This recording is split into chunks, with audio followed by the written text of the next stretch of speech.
We're joined by so many of the top Masters in Management, Masters in Finance, Masters in Business Analytics programs a couple of weeks ago, and we wanted to sort of wrap up the festival and bring in some expert voices who have worked with candidates that are applying to these what we've described as the hot ticket right now, John. These business degrees outside the MBA are really catching on.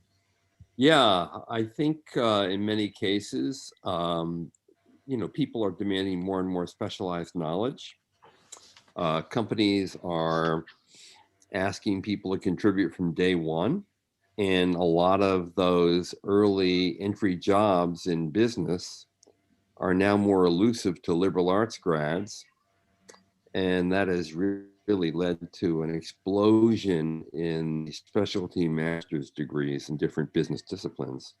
We just started up, incidentally, in addition to our recent CentreCourt event, we just started up a whole new series where we're looking at recent alums of these programs in different disciplines. We've done finance, business analytics, and supply chain management. We're about to do management, marketing, and accounting. And what we've asked recent alums to do is to share their experience in these programs at the various schools that offer them and what their career outcomes were. And I have to say that, reading what they have to say is incredibly positive. I mean, there are very few people who aren't fully satisfied and happy that they pursued a degree that ultimately led to a great job. Right. Well, of course, Poets and Quants has been covering this surging demand and hot business degrees beyond the MBA. Of course, we have to agree what we call them. And Julia was reminding me that Kellogg doesn't call it a MIM, they call their Masters in Management the MSMS. I think Duke has a different name for theirs. You've got the MFin or the MIF. And we're going for the MSBA, right, for the business analytics, which is, again, anything to do with big data and analytics these days. But as you say, supply chain marketing, there's a tremendous range, which is why our experts for today's panel bring their backgrounds at some of the top US and European business schools. I'm delighted to welcome Michael Malone. Michael was the former Associate Dean at Columbia Business School, of course, with a range of MS programs. He was also the former MD at Northwestern Kellogg. We'll be joined by Lisa Bevel. Lisa was the Director of Admissions at the IE Business School. Of course, the European schools have been invested in that Masters in Management space for many years and dominate the FT rankings for that. IE, again, has been very nimble in bringing out a whole range of specialized master's programs.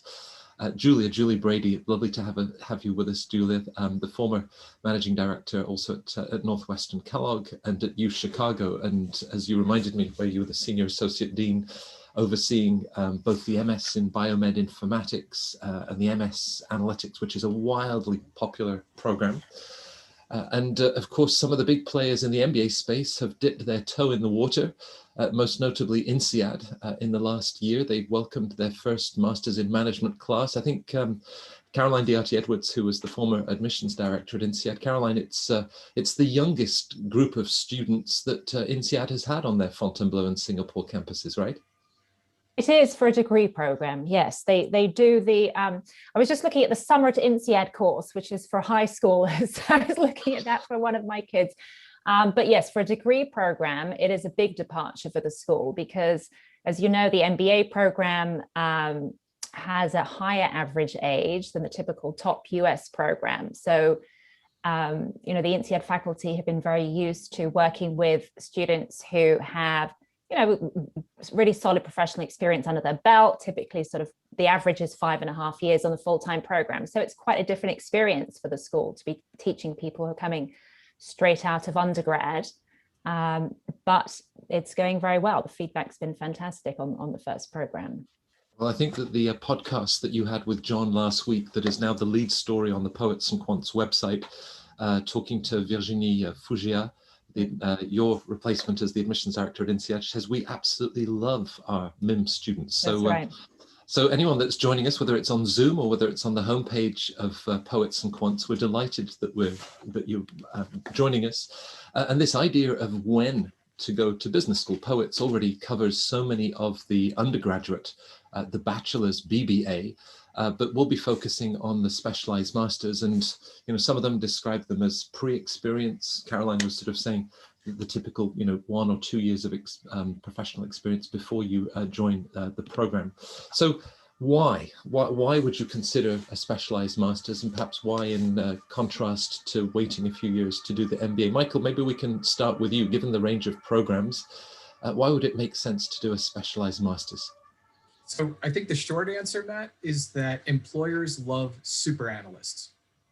And I feel like masters, particularly the more technical master's degree programs that are out there, they're aiming for students who are coming out of undergraduate directly, maybe have the equivalent of a year or two's experience. And they're looking to take what they've done on the undergraduate side and really deepen it in a particular technical area. And it renders them a super analyst, somebody who is able to make much more impactful and deeper contributions to an employer early on. So I think, and I do think that there are some differences, the MIMS and the MSMS that Julia mentioned before, they're aiming for a somewhat different kind of preparation. They're looking to help folks who are coming from a very generalist background to have a leadership experience that is then marketable and that they are able to come in and contribute. But I think for more of the technical master's programs, it's to render them super analysts so that they can come out and make an immediate impact with employers. And I think that it makes them very marketable as a result. Right.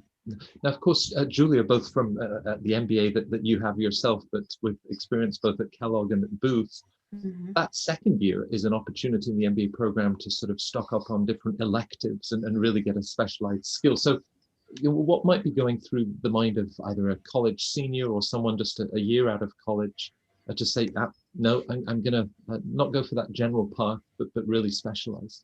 Yeah, well, I think there's, as Michael mentioned, again, there's that marketability. And especially if you're thinking about more of a specialized master's and you want to get into a certain industry or maybe pivot within that industry, they'll tend to have more specific industry partnerships. So much more focused partnerships. They can be smaller cohorts. So their relationships with the employer community are different. We also saw, for those that are interested, and many of them have sort of the STEM aspect. So at both Kellogg and then saw this at UChicago as well, for some international students and the opportunity for the OPT and that type of thing, it really opened some doors as well. And then I'd say finally, it doesn't necessarily, I think especially what we saw with sort of the MSMS students, and I think this goes through the minds of some, MIM students as well, is that it's not necessarily taking the MBA off the table. And specifically with Kellogg, where the way their program was designed, they recognized, well, we do have this 1-year MBA, the accelerated MBA, that for the MSMS students, they're perfectly positioned for that. And I think some other programs are starting to adapt sort of an accelerated MBA program. So it's not closing a door, but if you either feel you have a specialized interest you want to try and break into, or if, say, like the, theater majors that I got to know when I was at Kellogg that were looking to pivot into business and maybe the business of theater or arts management, the MSMS was perfect for them.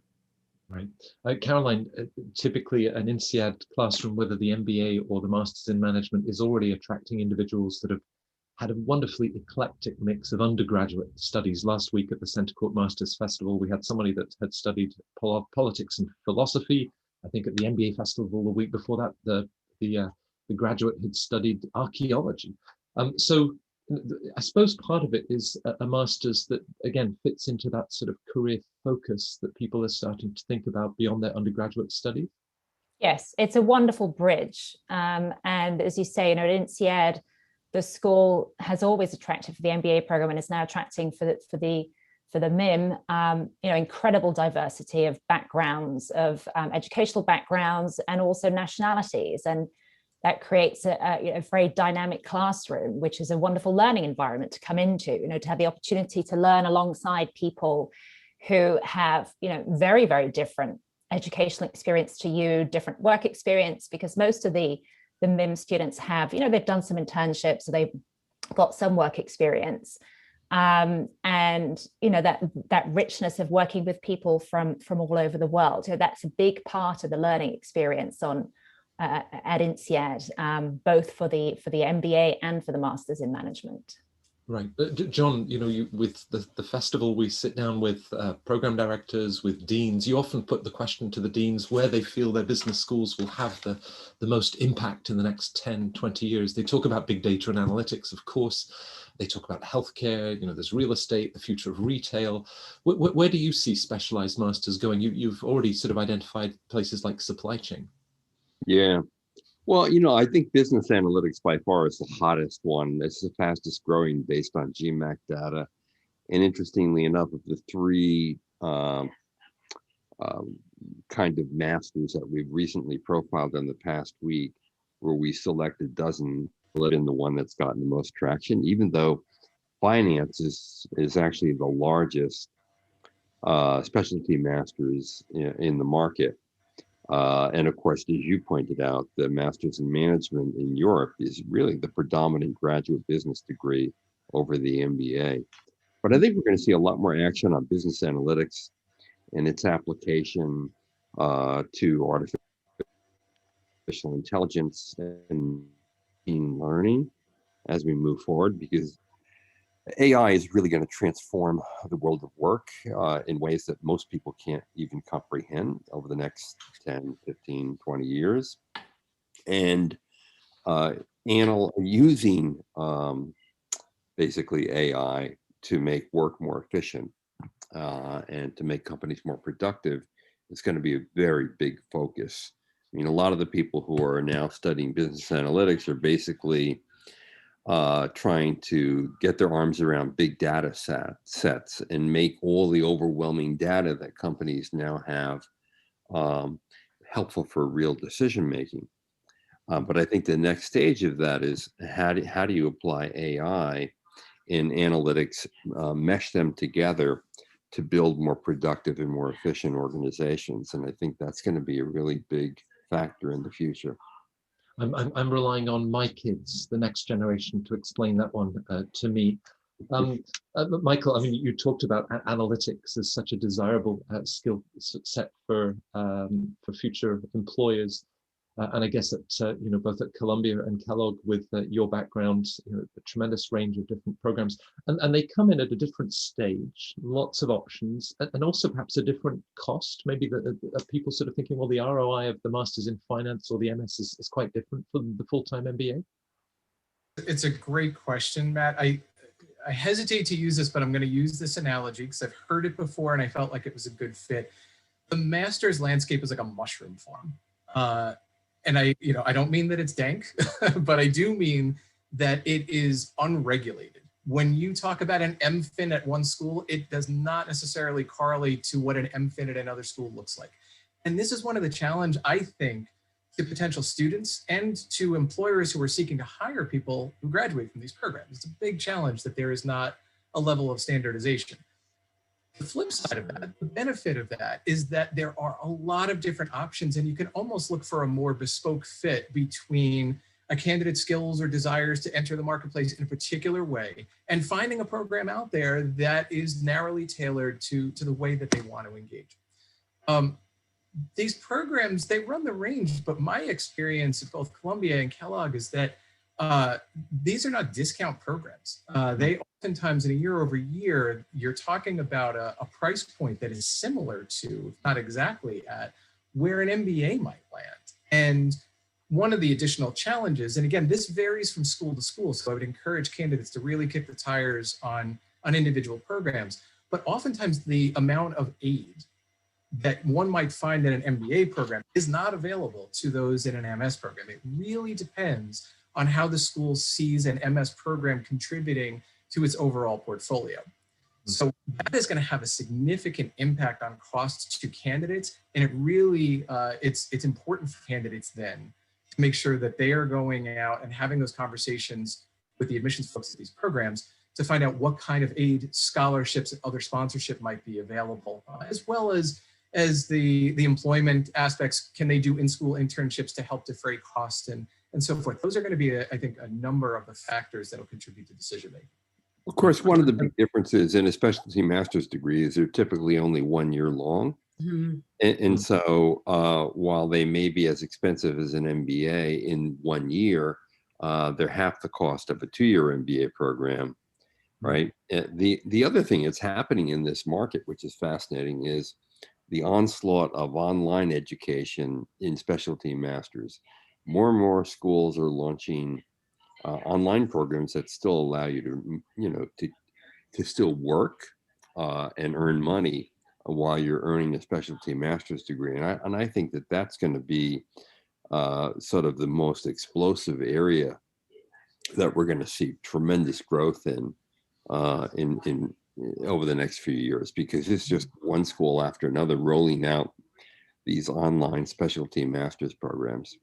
Yeah. As we look at the costs, I mean, Julia, thinking about the benefits that go hand in hand with, Kellogg was an early mover among the top US schools to have a master's in management, the MS, which I'm not sure it can continue to expand exponentially.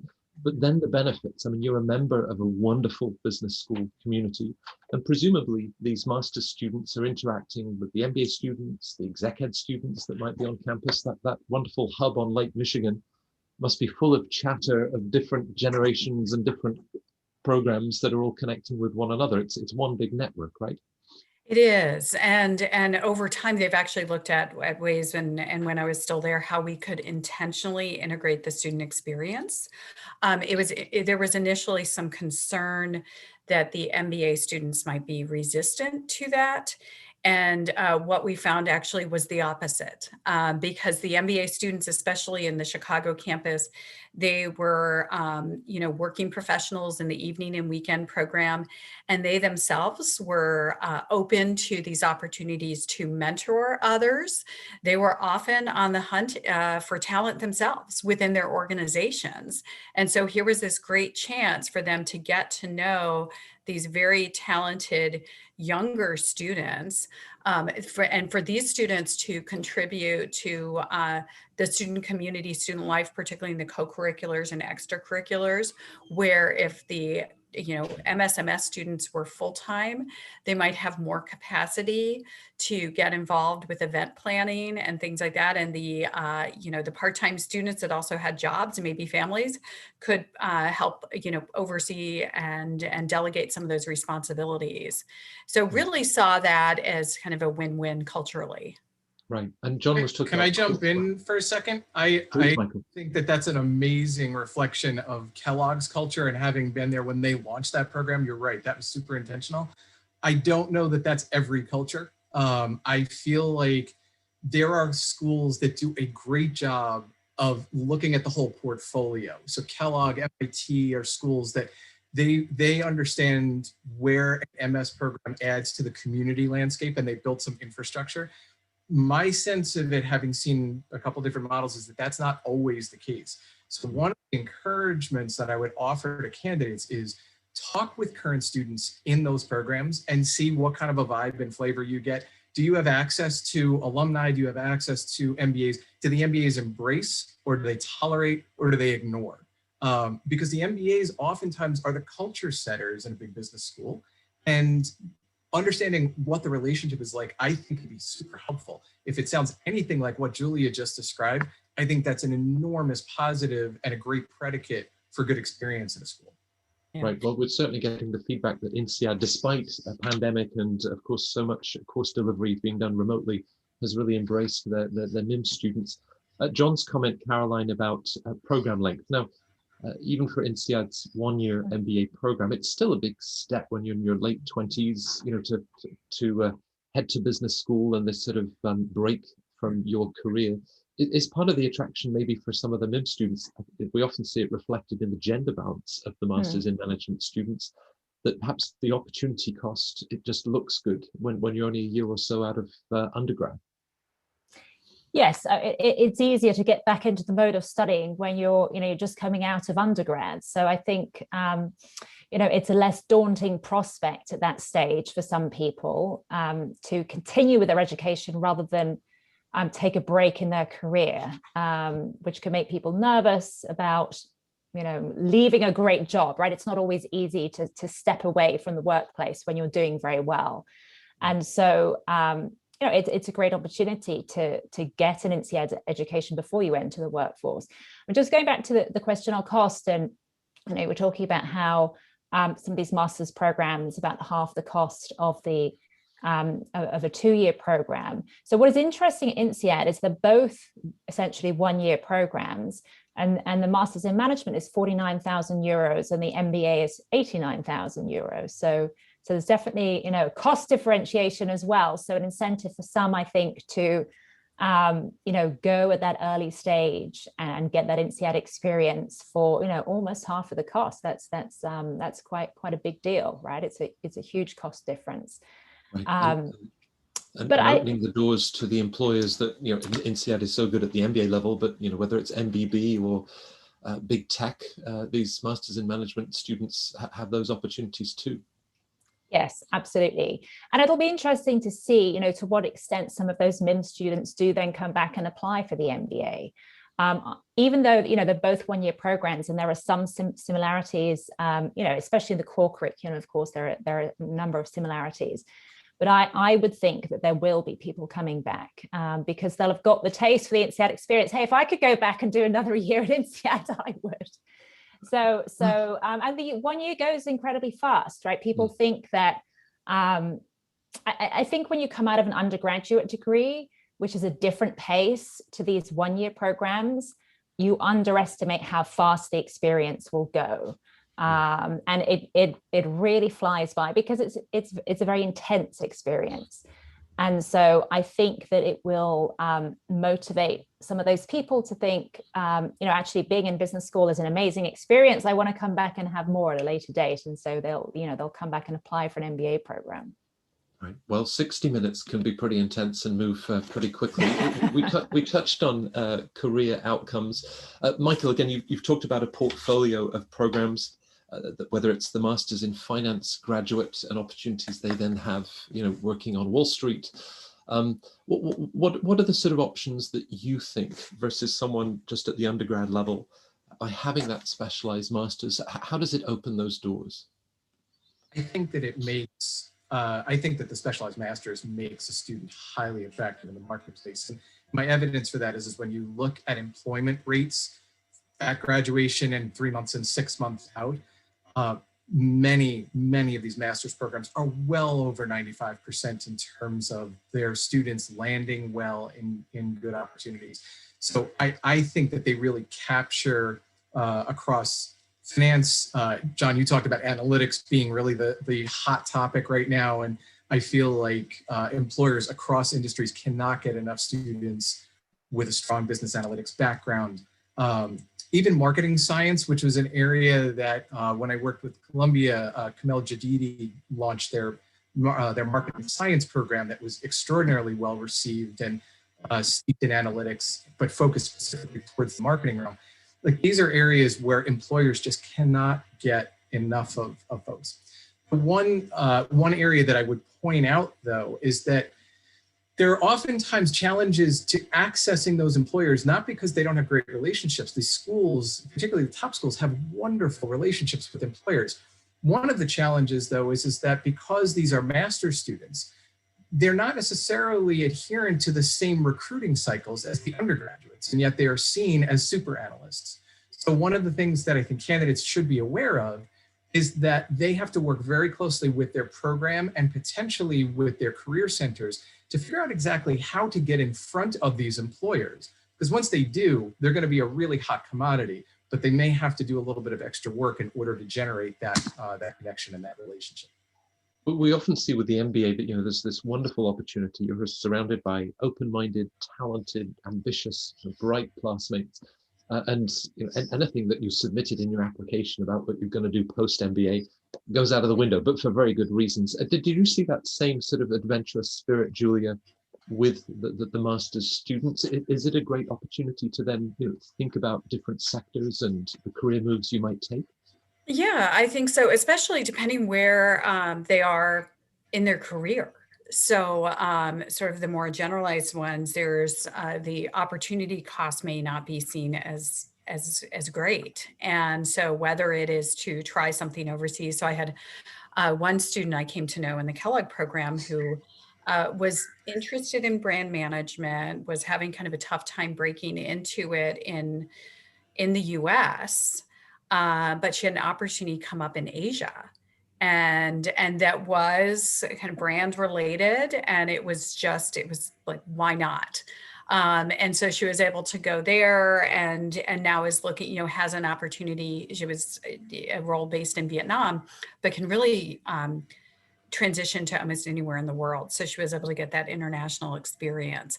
I think another piece, again, is just if it's career pivots and those things, and some of the specialized masters do offer, while they may not have, because of the timing, there's not necessarily internships, they may have capstone opportunities or these sort of intensive, more applied research, programmatic experiences. And the Master of Science Biomedical Informatics that when I was at U Chicago, we launched in mid-2016, really has then allowed these students to get this industry experience, kind of maybe expose them to working with electronic health records, that type of thing, and it becomes a career move maybe they didn't anticipate.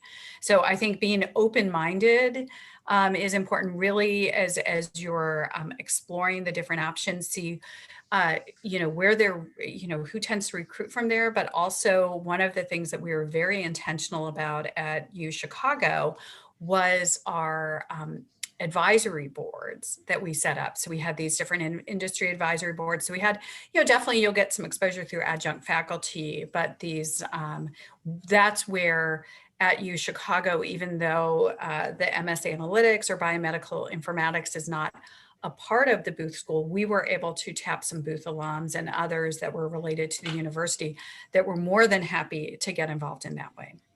Right. Well, John and I are still trying to work out what career path we might take, though I'm not sure about Vietnam. We certainly can't walk down the street in Mumbai without getting stopped. Now, we wanted to make sure that half of this webinar with such insider admissions expertise looked at these highly selective programs and what they're looking for. Caroline, INSEAD positions the Masters in Management as pre-experience, but even then it's not straight out of undergrad, right? I mean, typically they would like to have at least a year. Just big picture, as you compare, with so many thousands of MBA candidates that you also looked at, where do you think the real differences lie as a school like INSEAD assesses the Masters in Management applicants at such an early stage of their career? Yeah, well, I mean, the average is 1 year of work experience. So there are some people who are coming, pretty much straight out of undergrad, but they've got, some significant internship experience already. So it is pretty early stage. But I mean, what they're looking for is, the track record of academic performance. So the academics, do weigh heavily in the evaluation. And then they'll look at what you've done while you're at college. So, have you contributed to the community? What have you got involved in? Have you demonstrated leadership? Have you demonstrated some of those skills that will be, suggest that you will be attractive to future employers? So it's, so they like to see, that strong academic track record combined with a track record of engagement in your university.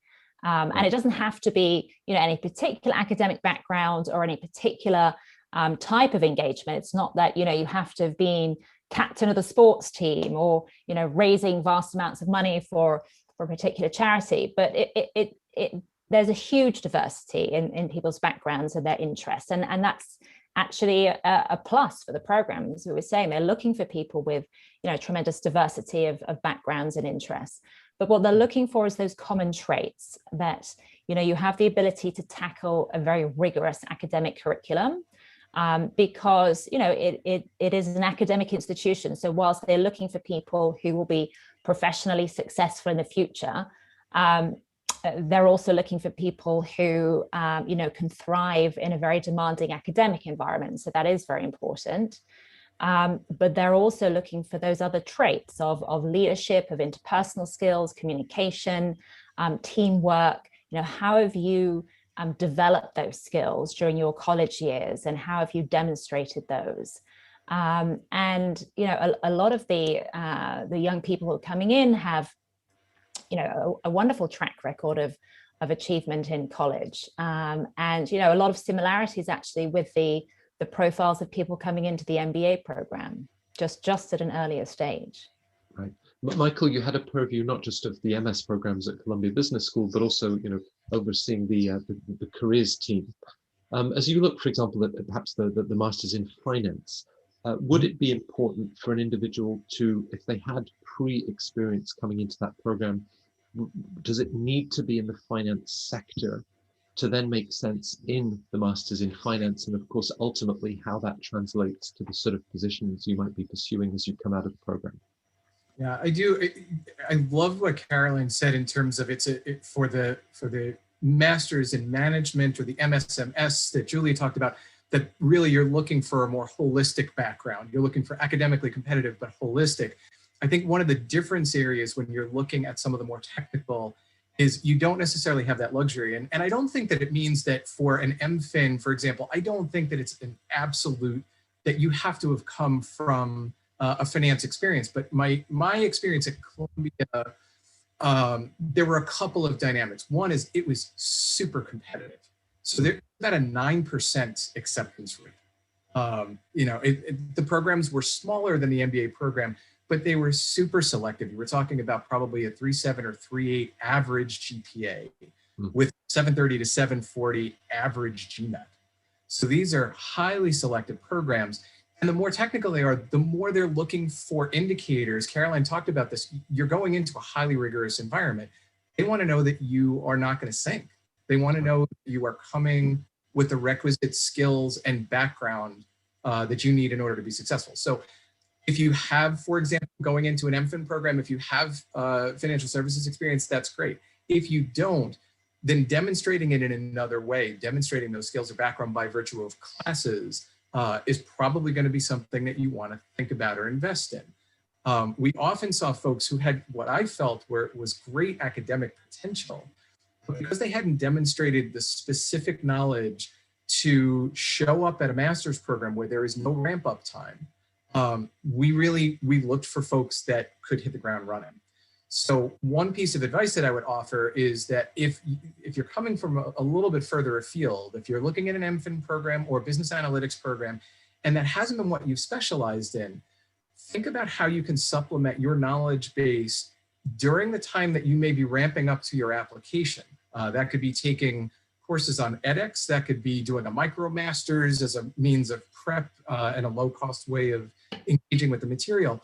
But it's a demonstration and a sign that when you show up in the classroom at one of these highly competitive programs, that you're going to be able to keep pace with and thrive in that environment rather than feeling like you're building the airplane as it's in the air.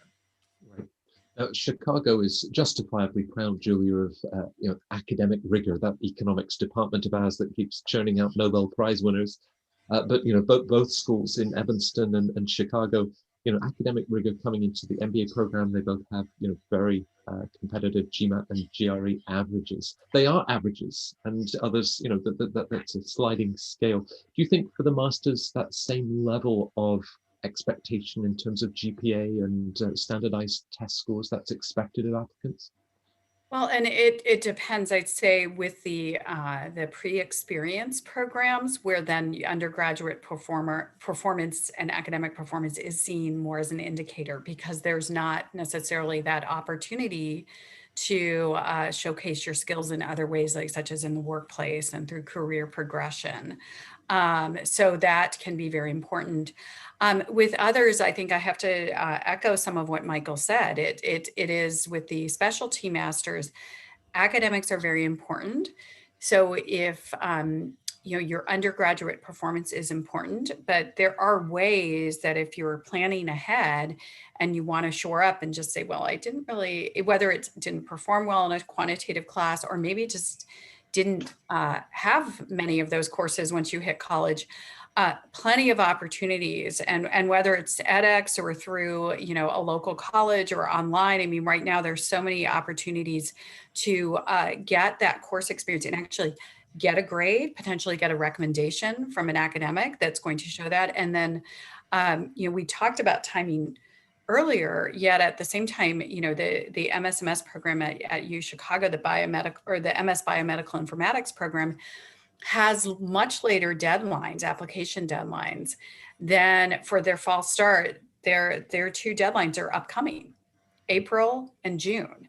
So there can be more time to sort of supplement your application that's not necessarily deferring your enrollment. And I think that's another very important consideration, because at these programs, again, they'll look at different measures of what could be good indicators of success. And even at a place like U Chicago, it's not just GPA that's going to matter. Right. Caroline, you've always reminded me, it's usually in the second email when you're prompting me to do something that I've overlooked, about how past performance is the best predictor of, of the future. In the CentreCourt events, and of course all of our exchanges with Chad and his team at HBS, Kirsten at Stanford GSP, we talk about behaviors or patterns of behavior, and it's helping the admissions team perhaps to sort of join some of those dots. You talked about sort of the level of engagement that you had as an undergraduate student, things that you might be doing in the community, and how this can sort of build patterns that the admissions office loves to be able to identify. Yes, that's right. And so there's no particular way that you have to demonstrate that, but you need to think about, when you're talking about your experience and, you're putting together your resume and your application, that you're thinking about conveying not just what you've done, but what are the skills that you've developed when you've done that, because that's what's really relevant to the classroom. And another aspect that of course is very important to the international schools and INSEAD and the programs at London Business School and IE and so on, it's the international motivation and international orientation. And so the schools are looking to see, are you genuinely motivated to be part of an international environment? And a good way of demonstrating that is, have you made the effort to get experience outside your home country? And a lot of the students going into these programs have studied or have done internships outside of their home country before applying to these programs. And so it's about demonstrating that cultural awareness and that flexibility and the ability to adapt to a very different environment. Because as we said, the European programs and the international master's programs, you'll be in a classroom with people from incredibly different backgrounds, including very different countries and cultural backgrounds, and that can be challenging to work in a team. They will put you purposely in a team with people from completely different cultural background to you, and that will often be very challenging. I well remember being in a team at INSEAD with the German management consultant and the Brazilian entrepreneur, and very different attitudes to what does it mean just to turn up to a meeting and what time do you need to get there if the meeting's at 8 p.m. And so many different challenges of bringing together a group of people who have different expectations and different perspectives and different sort of mental frameworks. And so they are specifically looking for people who've got that interest in learning about different cultures and different environments, and the ability to adapt to that and that sort of flexible mindset. Right. Michael, you've worked with many successful applicants to the top MBA programs, the M7 among others. And there's often that focus on leadership. It's almost like the Calvin and Hobbes cartoon where Calvin's running around the backyard saying, I want to be the leader, I want to be the leader. And once he decides that he is, he wonders what he's going to do. But, you talked about, say, a master's in analytics program. maybe there's a different pitch. You know, we're not all born to be leaders, and you know, would that be a mistake? Are there other things such as, you know, those sort of quant chops and the analytic skills, that, what is it, the left side of your brain, that really need to come to the fore in an application to a program like that? I think it's a great question, Matt, and I do think that there is a slightly different profile for some of the more technically oriented specialized master's programs. My experience at Columbia and overseeing marketing science, which was really data analytics focused, financial economics, which as the name suggests is the blend of the two and really deep in both areas, and then accounting. These are areas where I think that the emphasis that admissions is going to put, it's going to focus more on their preparation in the classroom, their ability to work with numbers really deeply. So they're looking for quantitative ability, demonstrated quantitative ability. We talked earlier about whether or not, you know, Caroline, you spoke about what the average years of experience, and it's, you know, year-ish, and that's consistent with what I saw at Columbia. What I'd say though is that there was an interest on behalf of the school in growing the number of years of experience. So they do want folks to have multiple internships as an undergraduate, and then potentially some full-time experience to bring to the table as a demonstrative way of saying, you're not only really strong in the classroom, that's what we're going to primarily judge you on, but you've also been able to demonstrate that quantitative prowess in the marketplace. And being able to put the two together, particularly for strong quantitatively oriented programs, I think is something that that schools are seeking from their candidates. Right. Now, I'm keeping up with some great questions that we're having from viewers and sort of weaving them into our discussion. One of them that's come up, I'm going to put to John, because of course Poets and Quants has been an extraordinary resource for looking at rankings of business schools. You have your own proprietary online MBA. I think you probably have more views for your analysis, John, of US News and the FT and everything else that's out there for the MBA programs. But one of our viewers is asking about identifying the top masters in finance programs. Where would you recommend for them to look, John? Well, you know, obviously the Financial Times does produce every year 2 different rankings of Masters of Finance programs, both pre-experienced and those for experienced people. I will tell you that many of the US schools do not cooperate with the ranking. So to my mind, it's of more limited use to many applicants. What we did recently, however, is we did our Masters of Finance, where we took recent alums, as I mentioned before, and asked them about their experience. And the schools that we picked, we regard as the best in the field. And yes, there are a number of European schools, University of Cambridge, HEC Paris, Imperial, Oxford, London Business School, of course, IE, but also there's MIT, Vanderbilt, UCLA, NYU has a great program, Georgetown has a very good program, UC Berkeley has a very good program.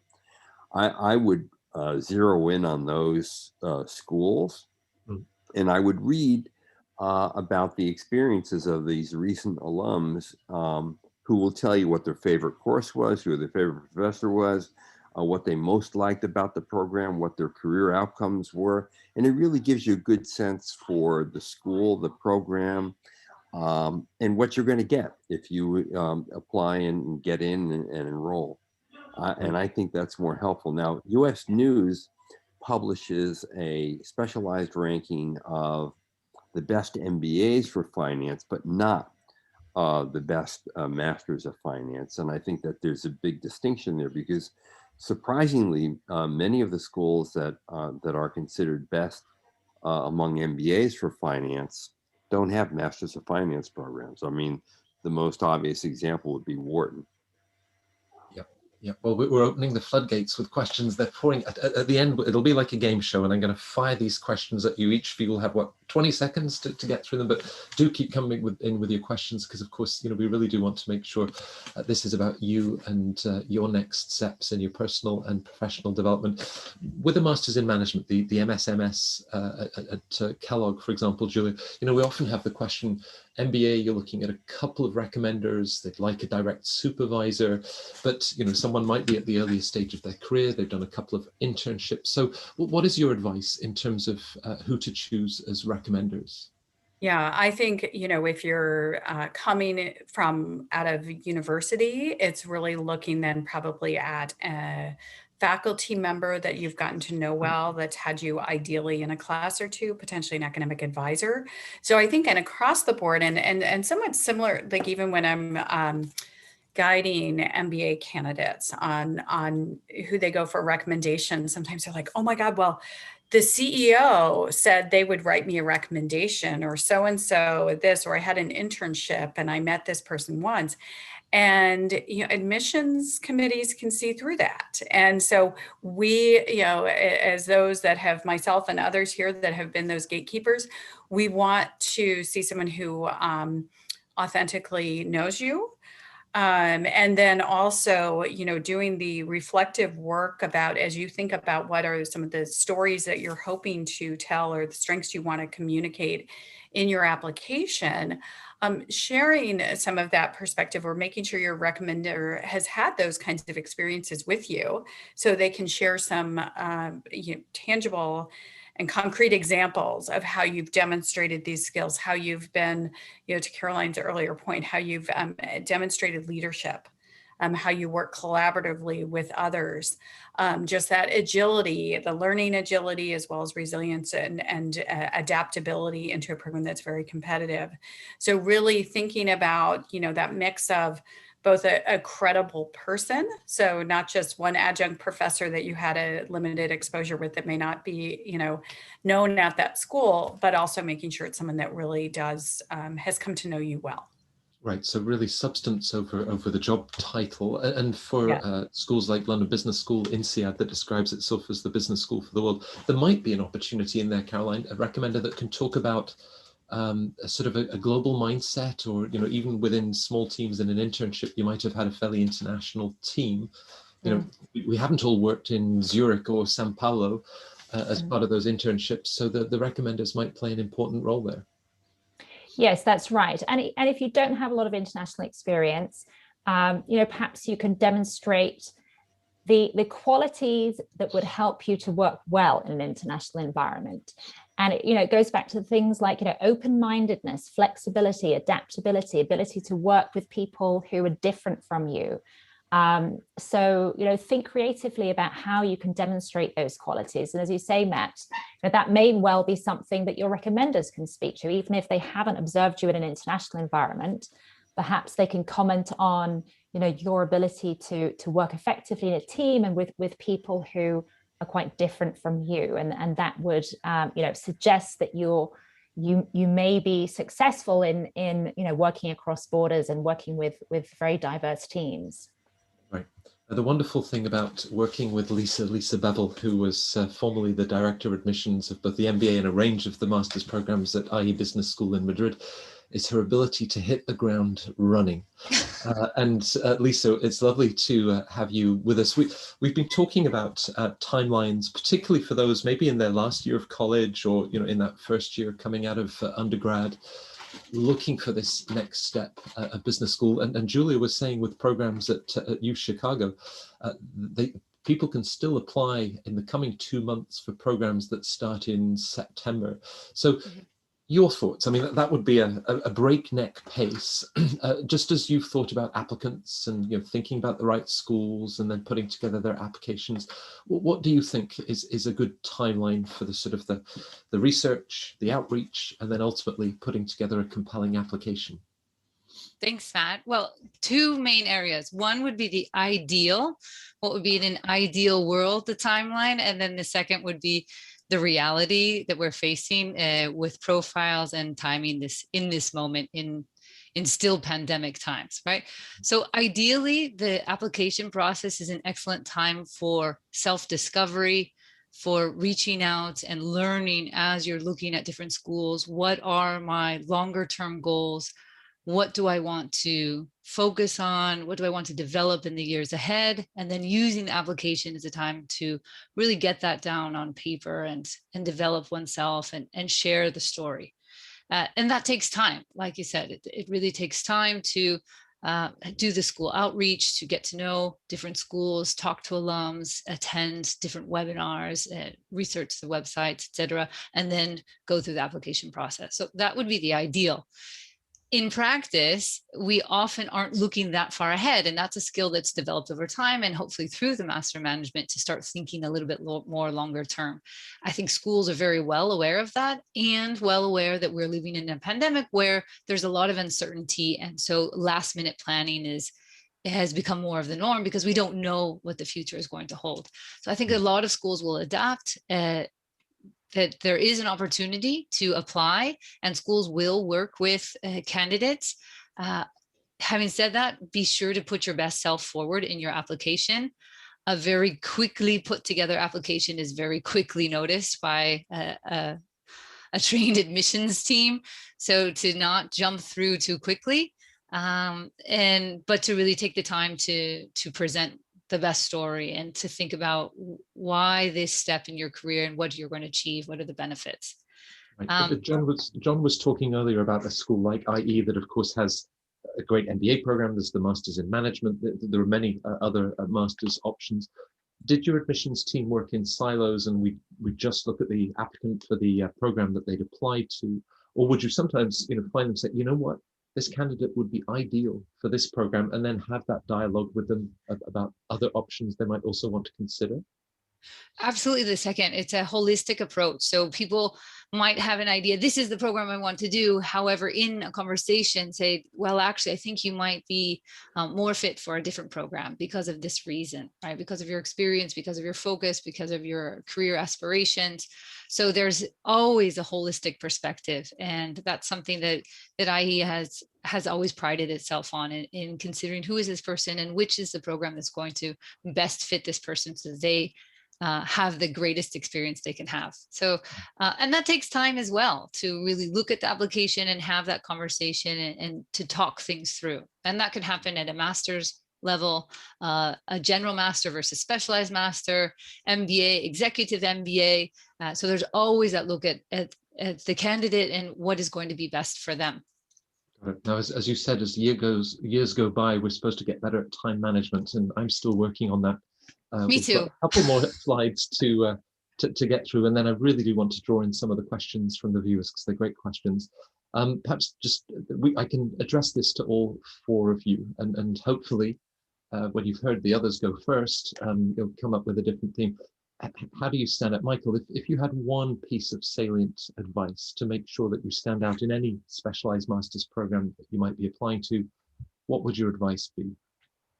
Deep research on the school. And I mean that because, as I mentioned before, each school takes a slightly different take on what their view of an MFin is, or an MS in business analytics, or whatever.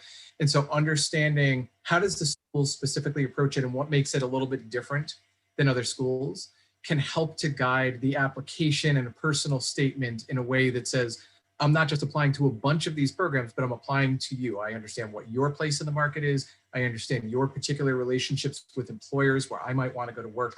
So doing deep research, I think, is going to be critical. Great. Now, of course, you might have just taken the answer out of the mouth of Julia. Julia, for you, again, you've read so many applications, and that sort of wow factor. Yeah, I think that in addition to the research, then couple that with your own reflection and being very clear on your motivations for why this program and why this school, and how you are connecting the dots on again, really showing that you've done your homework, but that you also there's specific sort of motivations and interests, and whether those are things that you can reflect in your professional or academic background, or another way, again, if you've only had a year or two of work experience, or maybe not directly in that discipline. There are many other ways, attend conferences online, volunteer in that, get that exposure. And so you can talk to it and address that directly in your application, in the essays, because, those are going to be read. And the more authentically that you can communicate your motivations, the more that's going to help you stand out. Got it. Caroline, I think that you reviewed more than 30,000 applications to INSEAD during your time at the school. If it was just, you know, the highest GPAs and the highest test scores, you'd only need to spend an hour at the office every day. That's right. It would have saved a lot of time. what for you really helps a candidate? Yeah, well, I think that a mistake that candidates sometimes make is that they're looking at, you know, what's the average profile for this school, and they think that they have to sort of conform to that. So don't worry if you don't have, you know, the typical educational background, the typical internship experience, the typical international experience. You know, they're not looking for cookie cutter candidates, right? In fact, quite the opposite. And sometimes we speak to candidates who are worried that, you know, that they don't have the typical experience and the most common backgrounds, but actually that's often an advantage, right? Because as we said, these schools are looking to bring together a classroom of people with diverse experience and diverse backgrounds. So whilst you still need to demonstrate, you know, the academic ability and that you've got the right, you know, characteristics and skills to bring to the classroom, there are many different ways that you can have demonstrated that. And so don't try to sort of fit yourself into a mold that you think the admissions committee is looking for. Think about, you know, as Judith said, what is authentic about your story, and be true to that in your application. And that will come across much more in a much more compelling fashion than if you're sort of trying to fit yourself into a mold. Right.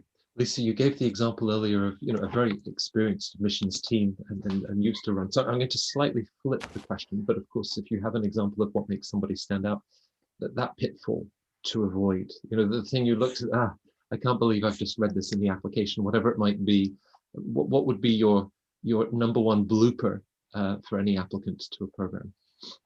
Okay, so I think from this group, we all know the classic case of the wrong name in the wrong application, part of the program that's not the school you're applying to. That's a classic pitfall to really, we should avoid and just pay attention.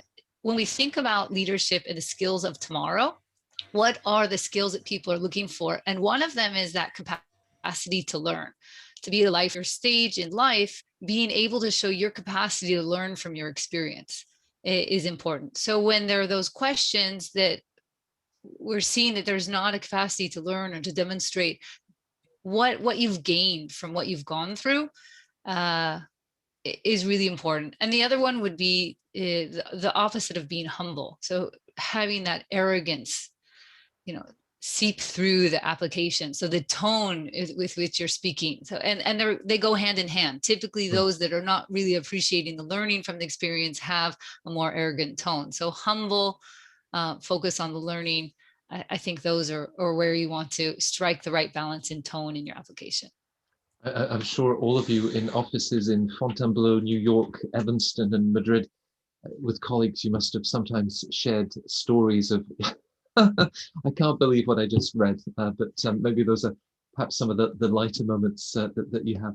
So I think we've covered this one quite well. We actually touched on it earlier. And Julia, just to go back to you, you said they're not exclusive. You know, you might do a specialized master's again in the early stages of your career, and that wouldn't preclude an M7 school, INSEAD, i.e. then looking at you several years later again for the full-time MBA.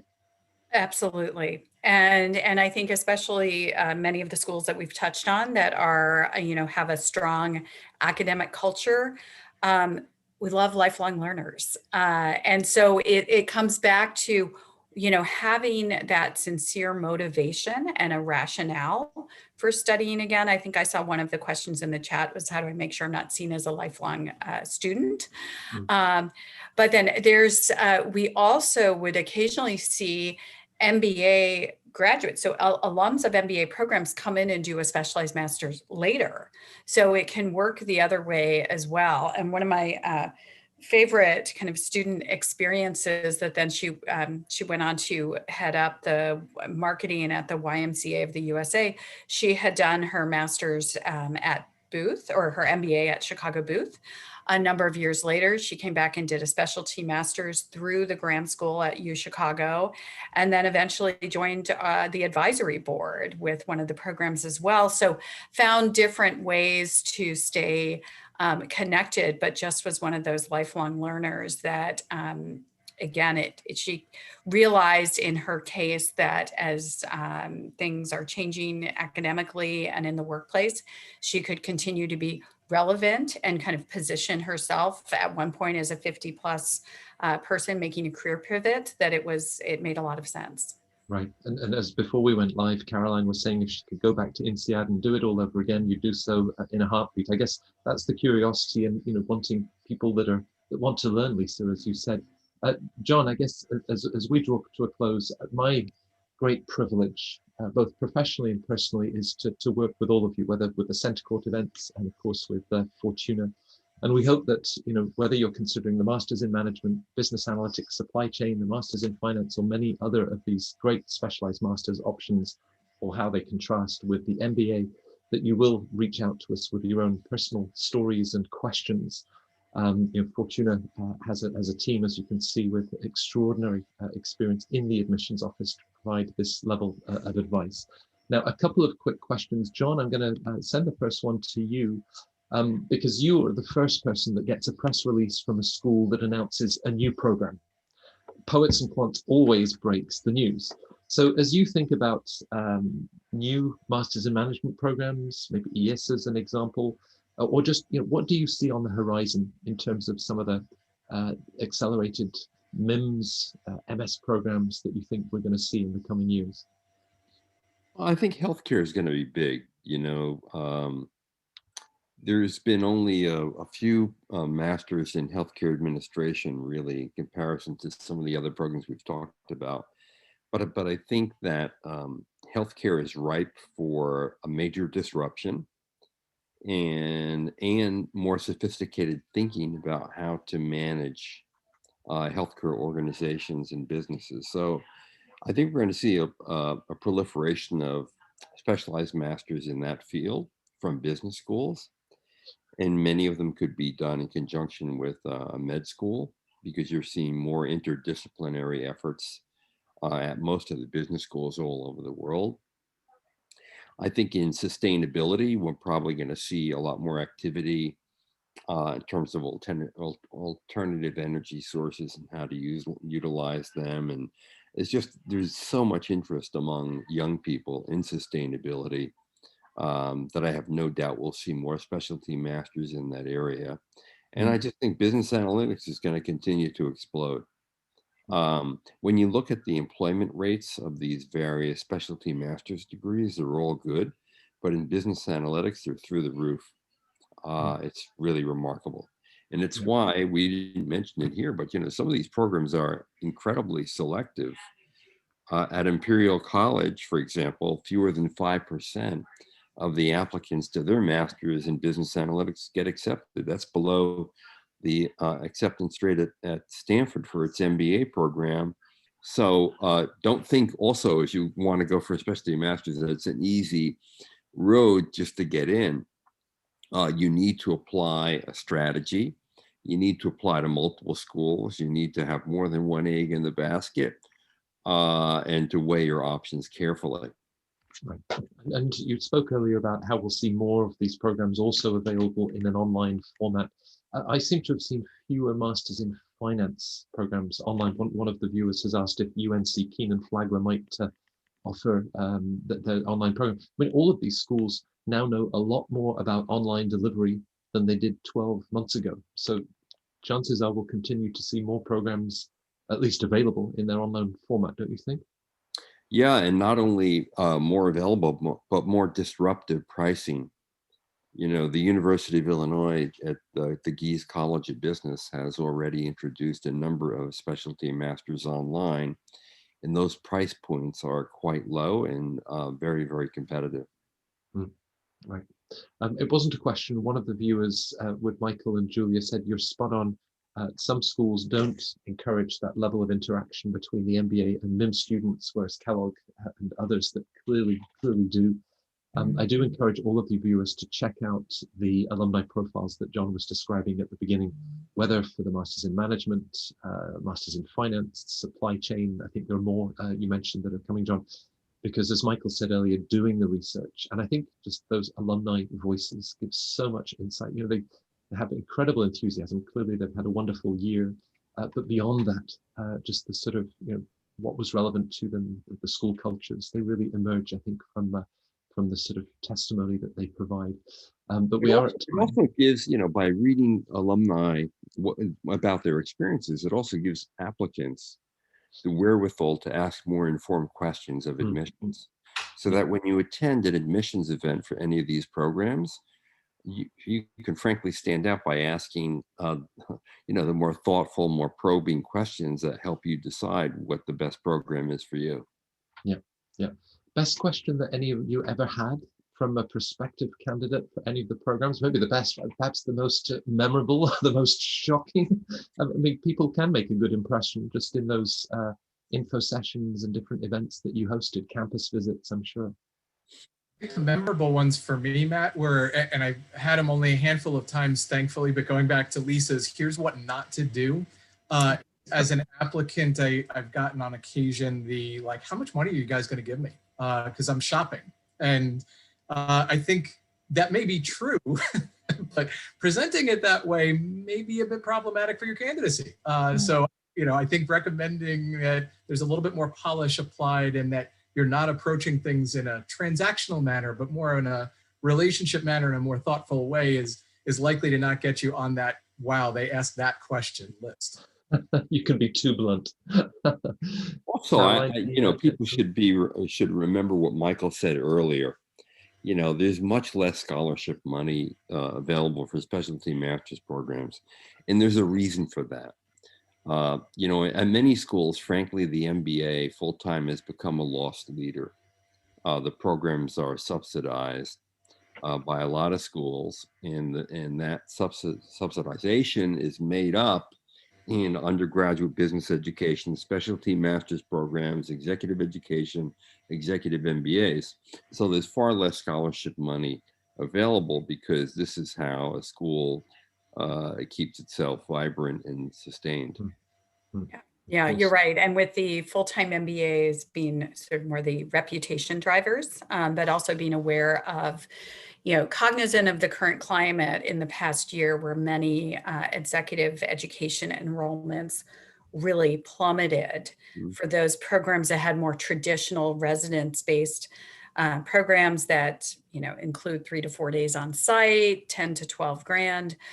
So a significant revenue source has significantly dried up. And so the dependence on the income in the other areas is going to be an important consideration, regardless of program, that just being able to, you know, fund that. And it'll take some time for some of that to come back. Yeah, I had a lovely reminder yesterday at Fortuna, a young, very brilliant young woman, just admitted to one of the top 10 schools with a GMAT score that was at least 120 points below the average. Not only did they offer her a place, they offered her a significant scholarship. She was tears of joy, but it also spoke to humility that each of you have touched on in very different ways. And she's just going to be an absolutely dynamic member of their community. So sometimes the schools, you know, they make you get all of you got to make these wonderful choices and the doors that you open for these extraordinary individuals. Thank you for sharing some of that experience and of course so much insider guidance and insight for those of you that are thinking about a specialized masters in your next steps. CentreCourt will be back in May with our next edition, which we focused on the MBA, and we'll have more masters events later in the year. But Caroline, Lisa, Julia, Michael, thank you for joining John and I for the last hour of this focus on applying to the world's top specialized masters. Well done, everyone. Thank you for having us. Thanks for having us.